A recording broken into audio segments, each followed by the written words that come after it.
Слушай, какие идут, да, вас описанные просто. Давай, брат. Давай. Девушка, вашей маме зять не нужен? Юрец, ты чего? Не так надо, смотри. Девушки, секунду можно?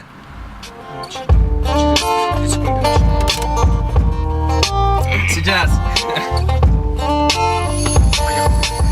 Девушки, здравствуйте, я должен сейчас вам представиться. Меня зовут Артем, вам наше знакомство понравится. Ведь две такие красавицы, приятно одеты. Нас разделяют с вами эти никчемные метры. Но мне нужны ответы на банальные вопросы. Иначе это выглядело бы совсем уж просто. Нам нужен мост между вами и машиной. Я знаю четкий комплимент, у вас так мало жира. И целый мир обыскав, не найдешь таких, как вы.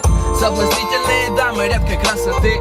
Мы еще новы, но скоро изменим мышление. Я правда стараюсь, поднимаю настроение. Какие же черты лица, какая фигура. Вы словно памятник, южная архитектура. И даже Юра, который придирчивый парень, сейчас вам скажет: девушки в порядке.